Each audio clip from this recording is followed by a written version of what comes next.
The antique shop's security cameras lit up my phone screen at exactly 11:42 p.m. Through the grainy night vision feed, I watched my stepfather Robert enter through the back door, carrying what looked suspiciously like a gas canister. Right on schedule, I muttered, already dialing Detective Martinez's number. He's inside. Units are in position, she replied quietly. We'll wait until he actually tries something. Need clear evidence of intent. I nodded, though she couldn't see me. For 3 months, we'd been building a case against Robert's systematic attempt to destroy my mother's livelihood. Tonight was just the final act in his elaborate plan. My name is Kate Chen, and at 33, I was watching my stepfather try to burn down the antique shop my mother had spent 20 years building. What he didn't know was that everything, from his entry to his earlier sabotage attempts, was being recorded and documented. The security feed showed him moving through the shop, carelessly shoving aside valuable pieces as he spread accelerant. My mother's prized Tiffany lamp crashed to the floor, and I winced despite knowing we'd already replaced it with a replica. The real one was safely in storage, along with most of the truly valuable pieces. How's your mom holding up? Detective Martinez asked, keeping me on the line. Asleep finally. I gave her those mild sedatives the doctor prescribed. She thinks she's staying at my place because of electrical problems at the shop. In reality, Mom was safely away from what Robert had planned for tonight. The electrical problems were his doing, one of many small acts of sabotage he engineered over the past few months, trying to make the shop's eventual destruction look like an accident waiting to happen. My phone buzzed with another text from Marcus, my lawyer. Insurance investigator is standing by. Everything's documented. I thought back to 6 months ago when I first noticed something was wrong. The shop, Chen Family Antiques, had been successful for decades. Then Robert married my mother, and suddenly everything started going wrong. First, it was small things, inventory records getting mixed up, supplier orders going missing, items being misplaced. Then larger problems started, negative online reviews from obviously fake accounts, mysterious cancellations from regular clients, rumors about counterfeit pieces. Mom was devastated, but Robert was always there to help. He convinced her to add him to the business insurance policy, suggested increasing the coverage, kept talking about how some businesses were worth more closed than open. But he'd made one crucial mistake. He never bothered to check who actually owned the building that housed Chen Family Antiques. The property had been in my father's family for generations, and when he died 15 years ago, he left it to me, not my mother. I kept that information quiet, letting the building be managed through an LLC. Even Mom thought she was still renting from the original family trust. It had seemed simpler that way, until Robert entered our lives. On my phone screen, Robert was finishing his preparations. I watched him check his phone, probably confirming Mom was really at my place, before pulling out a lighter. He's about to do it, I told Detective Martinez.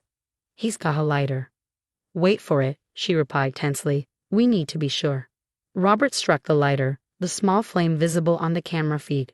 He bent down, moving it toward the trail of accelerant he'd laid. Now, Detective Martinez barked into her radio. The shop's lights blazed on suddenly, the special high-intensity ones we'd installed for this moment. Through the windows, I could see police officers converging from all directions. Robert froze, the lighter still in his hand as Detective Martinez burst through the door with her team. SFPD. Hands where we can see them. I watched him drop the lighter, his face a mask of shock as he was handcuffed and read his rights. He genuinely hadn't expected to be caught. That was Robert's biggest flaw. He always underestimated everyone around him. Ms. Chen, one of the officers spoke into his radio. We've got him. You can come in now. I drove the short distance from my surveillance position to the shop. By the time I arrived, Robert was sitting in the back of a police car, looking shell-shocked. Crime scene technicians were photographing everything, the gas canister, the lighter, the trail of accelerant. Want to talk to him? Detective Martinez asked as I walked up. I thought about it for a moment, then nodded. She opened the police car door. Kate. Robert's voice was uncertain. What are you doing here? There was a problem with the shop. I was just checking. With gasoline and a lighter. I asked quietly. That's an interesting way to check on things. His face hardened. You don't understand. The shop is dying. Your mother can't see it, but sometimes a business needs to end. The insurance would have set her up for life. The shop isn't dying, Robert. You've been killing it. We have evidence of everything. The sabotage orders, the fake reviews, the manipulated inventory. Every single thing you did to try to destroy my mother's business. He tried to laugh it off, but I could see fear creeping into his eyes. That's ridiculous. You can't prove any of that. Actually, we can. Those new security cameras Mom had installed last month, I put them in.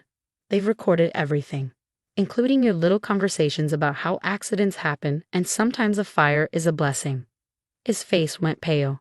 The cameras, that was you. The cameras, the backup inventory records, the real antiques being moved to safe storage, all me. Did you really think I'd just stand by and watch you destroy everything my mother built? Your mother, he spat, his mask finally slipping, is a fool who can't see that her precious shop is obsolete. I was trying to help her. By committing insurance fraud, by planning to burn down a building full of irreplaceable antiques. I leaned closer. A building, by the way, that I own. That stopped him cold. What? Oh, didn't you know? The building has been in my family for generations. That LLC you think owns it, that's me. So you weren't just attempting insurance fraud. You were trying to burn down my property. The next morning, I sat beside Mom in Detective Martinez's office, holding her hand as she watched the security footage. Each betrayal played out in crisp digital clarity. Robert sabotaging inventory, planting fake antiques, making those threatening phone calls to suppliers. How could I have been so blind? She whispered, tears streaming down her face. All those problems, I actually believed the business was failing. He was very careful, Detective Martinez said gently. These types of predators usually are. They gain trust, then use it against their victims. I thought about how methodically Robert had worked to isolate Mom from her friends and business associates. How he'd slowly convinced her that her judgment couldn't be trusted, that she needed to rely on him more and more. The insurance investigator called this morning, Marcus said, entering the office with a thick folder. They're very interested in Robert's recent changes to the policy, particularly the rider he added for smoke and fire damage last month. Mom's hands trembled as she signed the statement Detective Martinez had prepared. Each page documented another piece of Robert's elaborate scheme to destroy her business and collect the insurance payout. What happens now? She asked quietly. Now, I said, squeezing her hand, we rebuild. But first, there's something I need to tell you about the building. It took time to explain everything. How Dad had left me the building, how I'd managed it quietly through the LLC, how I'd been watching over the business all along. Mom listened silently, fresh tears falling. Your father would be so proud, she said finally. He always said you had his head for business. I should have seen what Robert was doing. Don't, I interrupted gently. Don't blame yourself. Just help me bring the shop back to what it should be. Over the next few weeks, we worked to restore Chen family antiques to its former glory. The real inventory came back from storage piece by piece. Loyal customers returned as we reached out to explain what had happened. Even some of the suppliers Robert had frightened away came back, offering their support. Robert, meanwhile, was facing serious charges. The evidence against him was overwhelming. Not just attempted arson and insurance fraud, but systematic harassment, extortion of suppliers, and financial crimes we were still uncovering. He's trying to make a deal, Detective Martinez told me one afternoon. Claims he can provide information about other insurance scams he's been involved with. I wasn't surprised. Research had revealed that Robert had a pattern of marrying successful business owners, then orchestrating accidents for insurance payouts. He'd just never been caught before. 1 month after Robert's arrest, Mom and I stood in the newly reorganized shop. The Tiffany lamp was back in its rightful place, along with all the other pieces he tried to destroy. I've been thinking, Mom said, adjusting a Victorian vase. Maybe it's time for some changes. Real ones, not the kind Robert tried to force. What kind of changes?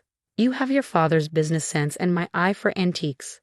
Perhaps it's time for you to take a more active role in the shop.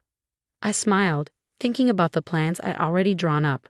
Ideas for expanding the business, modernizing our inventory system, maybe even opening a second location.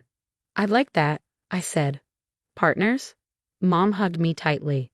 Partners. The bell above the door chimed as Sarah, our first customer of the day, walked in. She'd been one of our most loyal clients before Robert scared her away with his fake accusations about counterfeit merchandise.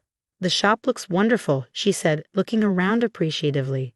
"I heard about what happened. That man, I can't believe he tried to destroy all this history." "But he didn't succeed," Mom replied, her voice stronger than I'd heard it in months. "Sometimes the things that try to break us just make us stronger." 6 months later, Chen Family Antiques was thriving. Our reputation for authenticity and expertise had only grown stronger after the scandal. People appreciated how we fought to protect not just the business, but the history and stories each piece represented. Robert pleaded guilty to multiple charges in exchange for a reduced sentence. His cooperation led to the discovery of 3 other insurance fraud schemes he'd run with previous wives. They all reached out to thank us for stopping him before he could destroy more lives. Mom slowly healed from the betrayal. She started dating again. But this time she was more cautious, more aware of red flags. She learned that trust had to be earned, not freely given.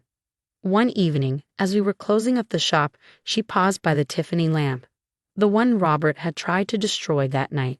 "You know what's ironic?" she said, running her fingers along its delicate glass. "He thought he was so clever, trying to burn everything down for the insurance money. But the real value was never in the insurance policy." "Oh." "The real value was in what he couldn't see, the history, the stories, the connections we've built. And most importantly," she smiled at me, "the family protecting it all." I hugged her, breathing in her familiar perfume. "Dad would be proud of us both." "Yes," she agreed. "He always said our greatest strength was in knowing our true worth." Robert never understood that. The shop bell chimed again. A last-minute customer. As Mom went to help them, I watched her move confidently through the space she created, surrounded by the pieces she'd lovingly curated over decades. Robert had tried to destroy all this, thinking only of its insurance value. He'd never understood that some things are worth more than money: family, legacy, trust. He tried to burn it all down, but instead he'd only made us stronger. The security cameras still ran, their red lights blinking quietly in the corners. We didn't really need them anymore, but they remained as a reminder, both of what we'd almost lost and how we'd fought to save it. Sometimes in the evening light, when the sun hits the Tiffany lamp just right, I think about how close we came to losing everything. But then I remember what Dad always said: the strongest steel is forged in fire. We've been tested by fire, quite literally, and emerged stronger. The shop wasn't just a business anymore. It was a testament to resilience, to the power of family protecting its own. And somewhere in a prison cell, Robert was learning a hard lesson about underestimating the women he tried to destroy. Some legacies can't be burned away. Some bonds are